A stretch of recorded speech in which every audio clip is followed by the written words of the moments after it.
The idea for this conference arose in 2012 during our hosting of the History at 50 conference, which commemorated Jamaica's 50th year of independence. And it was recognized that the university, given its position as the leading tertiary institution in the region, and with that the department, being charged with the responsibility of not only teaching but also researching and disseminating our history, had to be involved in marking this important anniversary in our nation's history in a significant way.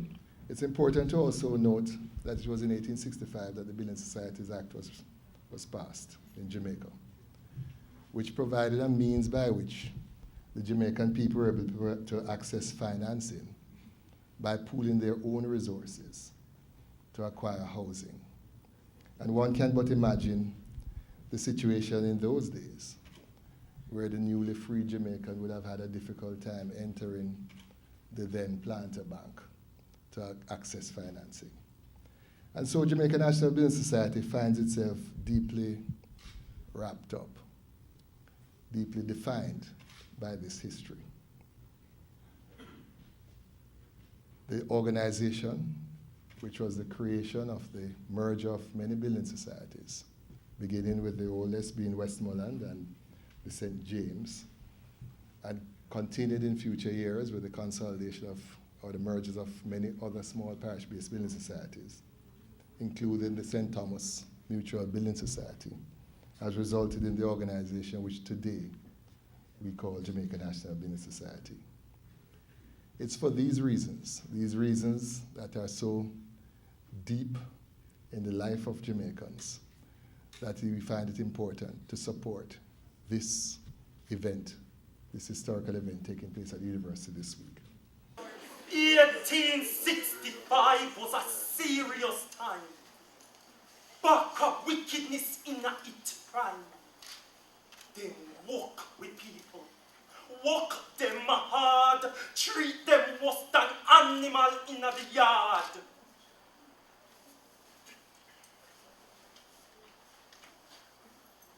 Them hate George William Garden.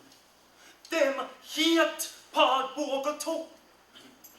Garden and Bogle was Christian man, wants justice in the land.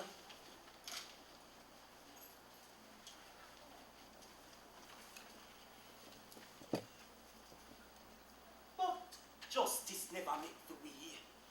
Them treat me worse than dog pitney.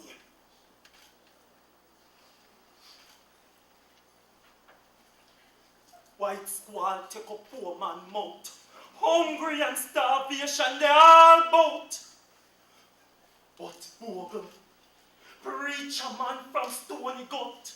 Preach to them wickedness they have to cut. The hardships of the people increased further when the prices for imported staples soared during the American Civil War, and in the same period, protracted droughts followed by floods undercut local food production, which increased the state of desperation among the people who were poor and hungry. As the social and economic crisis deepened, the local white and colored political elite, colored throughout, I mean people of mixed European and African ancestry, not mulatto though. The local white and colored political elite were more preoccupied with feuding over office and status than with providing relief. And Governor Eyre was as incompetent and inept as he was uncaring and insensitive to the people's sufferings. Eyre dismissed all criticisms and callously manipulated the unfortunate Queen's advice to mock the poverty of the people. Against this island-wide background of protracted hardships, over 400 men and women, freed people and their descendants in the parish of St. Thomas in the East, confronted by particularly partisan and oppressive administration of justice, low and irregular wages, soaring food costs, simmering disputes over access and ownership of lands, a corrupt and partisan parish administration which undermined their civil and political rights, marched to Morant Bay on October 11, 1865.